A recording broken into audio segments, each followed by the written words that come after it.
So guys അസ്സലാമു അലൈക്കും. എന്തൊക്കെയുണ്ട് വിശേഷം? എല്ലാവർക്കും സുഖമെന്ന് കരുതുന്നു. ഇന്നിപ്പം വന്നിട്ടുണ്ടായത് ഈ ഒരു ഫ്രോക്കിൻ്റെ കട്ട് ചെയ്തിട്ടുള്ള ഒരു എക്സ്പ്ലെയിൻ വീഡിയോ ആയിട്ടാണ് ഞാൻ വന്നിട്ടുണ്ടായത്. 2 പാർട്ടായിട്ട് ഈ വീഡിയോ ഇടും കേട്ടോ.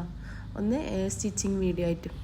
ബേക്കേഴ്സെല്ലാം പറയുന്നത് പോലെ ആവശ്യമായുള്ള സാധനങ്ങൾ സിബൊന്നുമില്ല അല്ലേ. ഇതിപ്പോൾ ഞാൻ ആദ്യം കട്ട് ചെയ്ത് വെച്ചിട്ടുണ്ടായിന്. കട്ട് ചെയ്തതിന് ശേഷം ഞാൻ അതെങ്ങനെയല്ലാന്നില്ല ഒരു എക്സ്പ്ലെയിൻ ആയിട്ടുള്ള ഒരു വീഡിയോ എടുക്കാമെന്ന് വിചാരിച്ചിട്ടാണ് ഞാൻ എടുത്തിട്ടുണ്ടായത്. എൻ്റെ ടാപ്പിൽ നിങ്ങൾ അത്ര നോക്കണ്ട കേട്ടോ, കുറച്ച് ഡാമേജസ് ഉണ്ട്.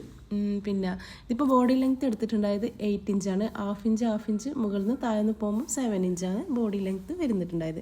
പിന്നെ ഷോൾഡർ 4 ഇഞ്ച്, ചെസ്റ്റ് എടുത്തിട്ടുണ്ടായത് 5 ഇഞ്ച്. അവിടേക്ക് ഒരു പോയിന്റ് ഇട്ട് കൊടുക്കുക കത്രികനെ കൊണ്ട്. അതുപോലെ തന്നെ വേസ്റ്റും ഞാൻ എടുത്തിട്ടുണ്ടായത് 5 ഇഞ്ച്. നമ്മൾ എന്തെങ്കിലും കയറ് ബാക്കിൽ അഡ്ജസ്റ്റ് ചെയ്യുന്നുണ്ടെങ്കിൽ നമുക്ക് ഷേപ്പിങ് ചെയ്യാമല്ലോ. അതുകൊണ്ട് നന്നായി ടൈറ്റ് ആക്കിയിട്ട് എടുക്കണ്ട കേട്ടോ എന്ത് ഫ്രോക്ക് ചെയ്യുമ്പോഴും. ഫ്രണ്ട് എങ്ങനെയാണെന്ന് എടുത്തിട്ടുണ്ടായത് അതുപോലെ തന്നെയാണ് ബാക്ക് പോർഷനും എടുക്കാനുള്ളത്. പക്ഷേ ബാക്കിൽ നമ്മൾ സിബ് ആഡ് ചെയ്യുന്നത് കൊണ്ട് 1/2 ഇഞ്ച് അല്ലെങ്കിൽ 3/4 ഇഞ്ച് ഇതുപോലെ എക്സ്ട്രാ എടുക്കേണ്ടതുണ്ട്. അതുമാത്രമല്ല ഫ്രണ്ടിലെ ആം ഹോളും ഒന്ന് കുഴിച്ച് മുറിക്കാനുണ്ട്. അതിനുശേഷം നമ്മൾക്ക് സാറ്റിൻ ലൈനിങ് ഇതുപോലെ എടുക്കുക. പിന്നെ ഇതിൽ ഞാനൊന്ന് വിട്ടുപോയിട്ടുണ്ടായിന്. നമ്മൾ സാറ്റിൻ ലൈനിങ്ങിൻ്റെ മേലെ ഈ ഒരു സെയിം നെറ്റ് തന്നെ ഒരു ലെയറായിട്ടും കൂടി നമ്മൾ കട്ട് ചെയ്തിട്ടുണ്ടായിന്. ഫ്രോക്കിൻ്റെ ഫുൾ ലെങ്ത്ത് എടുത്തിട്ടുണ്ടായത് 20 ഇഞ്ചാണ് കേട്ടോ. 18 എടുക്കാം, 20 എടുക്കാം, നമ്മൾ ഓരോരോ ലെങ്ത്തിനനുസരിച്ചിട്ട്. അപ്പോൾ കോട്ടൺ ലൈനിങ് നമ്മളൊന്ന് ഫോൾഡ് ചെയ്തതിന് ശേഷം നമുക്ക് കിട്ടുന്ന ആ ഒരു വീതിയിൽ അതുപോലെ 2 ലെയറായിട്ടാണ് ഞാൻ കോട്ടൺ ലൈനിങ് എടുത്തിട്ടുണ്ടായത്. കുറച്ചും കൂടി നല്ല സ്റ്റിഫ് നെറ്റെല്ലാം ആഡ് ചെയ്യുമ്പോൾ നല്ല തിക്നെസ് കിട്ടാൻ വേണ്ടിയിട്ടാണ് ഇത്രക്കും ഞാൻ കോട്ടൺ ലൈനിങ് എടുത്തിട്ടുണ്ടായത്. ബാക്കിയുള്ള ലെങ്ത്ത് കണ്ടുപിടിക്കാൻ നമ്മൾ ബോഡി പാർട്ടിൻ്റെ അടുത്ത് നിന്ന് 7 ഇഞ്ച് കുറച്ചതിന് ശേഷം എത്രയാണോ 20ലേക്ക് വരുന്നത് അവിടെ നിന്ന് കട്ട് ചെയ്യുക. അപ്പോൾ ഒന്നിങ്ങനെ ഫോൾഡ് ചെയ്യുമ്പോൾ 20 ഒരു 18ലേക്ക് പോകും. കാരണം ലൈനിങ് നമ്മൾ ഫ്രോക്കിൻ്റെ സൈഡിൽ നിന്ന് കാണാൻ പാടില്ല. നെക്സ്റ്റ് വന്നിട്ടുണ്ടായത് ഇതുപോലെ അംബ്രല്ല കട്ടിൽ ഒരു നെറ്റ് ഇതുപോലെ 2 ലെയറിലൊന്ന് കട്ട് ചെയ്തിട്ട് മാറ്റാൻ.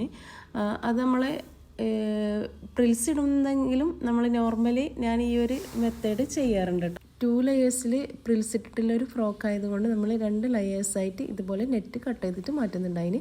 ഫസ്റ്റ് ലെയേഴ്സ് ഞാൻ എടുത്തിട്ടുണ്ടായത് 6 ഇഞ്ചാണ്. ഹാഫ് മുകളിൽ നിന്നും താഴ്ന്നും പോകും. അപ്പോൾ 5 ഇഞ്ച് 1 ഇയർ ബേബിൻ്റെ സൈസ് ആയതുകൊണ്ടാണ് ചെറിയൊരു മെഷർമെൻറ്റ് വരുന്നത് കേട്ടോ. ഇനിയിപ്പോൾ സെക്കൻഡ് ലെയർ വരുന്നത് 9 ഇഞ്ചാണ് എടുത്തിട്ടുണ്ടായത്. അതും പിന്നെ ഹാഫ് ഇഞ്ച് മുകളിൽ നിന്ന് പോകും. പിന്നെ നമ്മൾ കറക്റ്റ് ചെയ്തിട്ട് നമ്മൾ എന്താ പറയുക ഫ്രോക്കിൻ്റെ താഴ്ഭാഗത്തിൻ്റെ ലെവൽ അനുസരിച്ചിട്ട് നമ്മൾക്ക് കട്ട് ചെയ്തിട്ട് മാറ്റാനും ഉണ്ടാവില്ല. അപ്പോൾ നമ്മൾ കറക്റ്റ് 20 ഇഞ്ചിലേക്കാണ് ഫ്രോക്ക് മാറാനുള്ളത്.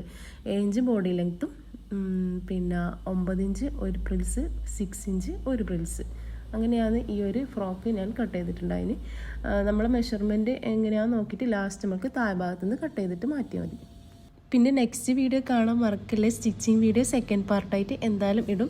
പിന്നെ കുറേ പേര് എന്നോട് ചോദിച്ചിട്ടുണ്ടായിന് സിബ് ഹൈഡായിട്ട് എങ്ങനെയാണ് സ്റ്റിച്ച് ചെയ്യാമെന്ന്. അത് ഈ ഒരു ഫ്രോക്കിൻ്റെ വീഡിയോ ഞാൻ എടുത്തിട്ടുണ്ടായിന്.